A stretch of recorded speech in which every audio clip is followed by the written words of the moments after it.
It does feel like the affordable watch market is shrinking, especially from the bigger brands. Like 5, 10 years ago, big names were still offering great value propositions. Nowadays, it is harder to find.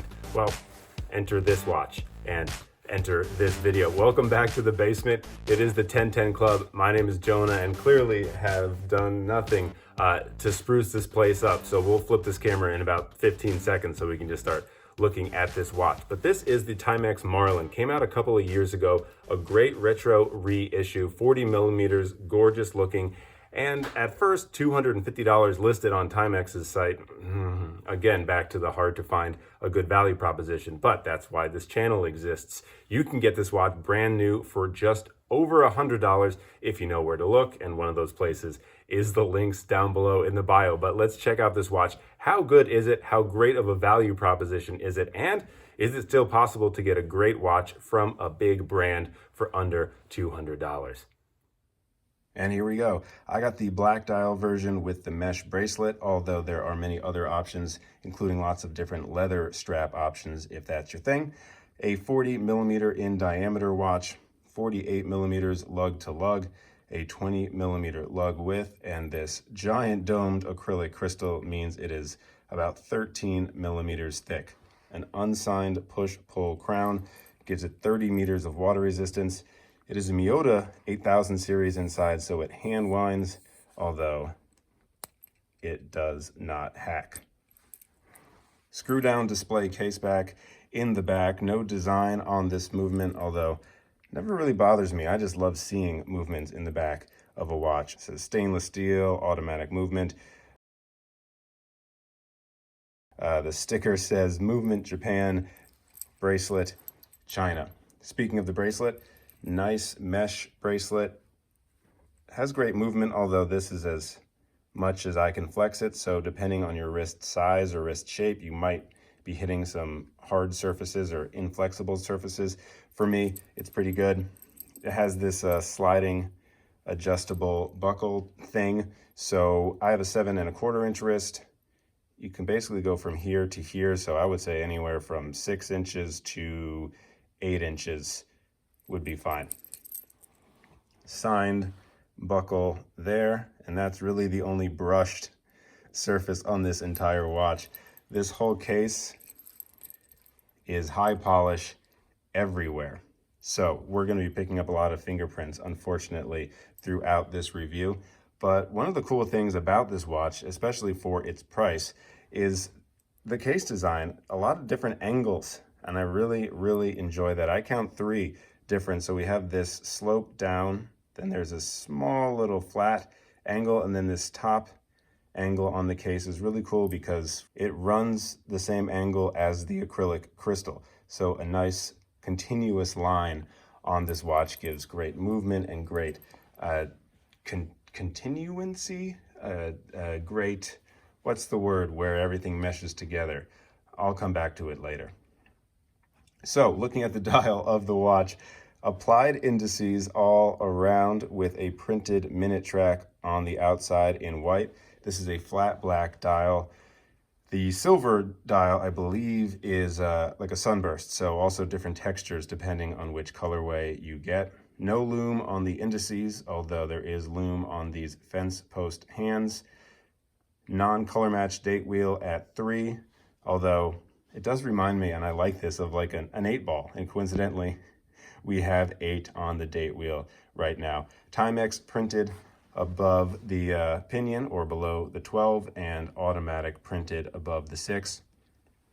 And that's it. Really a minimal design. It is a retro reissue. The first one they came out with, I think, was a 36 millimeter, and it had some like mid-century modern numerals on the watch face. This one, just these applied indices, and also bigger at 40 millimeters.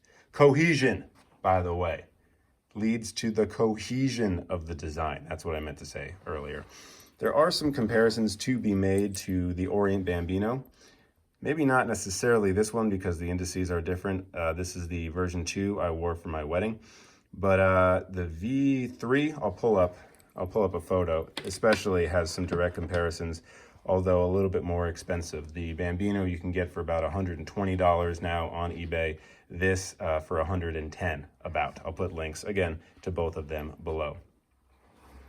But just a really nice, kind of simple but elegant watch. I love a domed crystal, especially if it's acrylic, so you can buff out any of the scratches.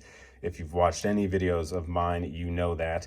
I also love the case design. I think it's a really just nice detail, especially for such an affordable watch. And for me, I really like it with this mesh strap. I like it a lot more than the leather straps. They're not really that comfortable for me, and I just think that this plays with the case and the dial really well, matches really well. Some improvements, if I had to list any, the legibility isn't the best, especially in certain angles. If I tilt it down, it is hard to see some of the indices. But as soon as you move it around, it does catch the light in many different ways, which is appreciated.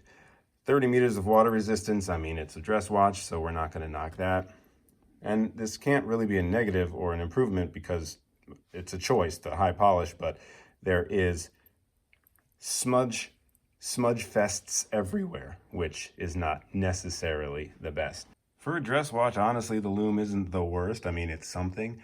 I will give them an A for effort. I am filming this at like 12 in the afternoon, and there's a window, so you can also see those high polished surfaces being kind of caught. And that's really a cool little detail of this watch. Even in almost pitch darkness, a little bit of light will play with the different surfaces of this watch, the different angles on the case, the angle of the domed acrylic crystal. You can see some of the links of the mesh bracelet also popping. So a little detail you notice when the lights are off, but a really cool addition to this watch, especially at the price point. Let's pop it on wrist to see what it looks like on my 7 1/4 inch wrist. There you go. So this 40 millimeter size is really great, and since the bezel is pretty thin, you really do get a lot of dial real estate, which is great. So it doesn't necessarily wear big, but it is on the bigger side, so just keep that in mind.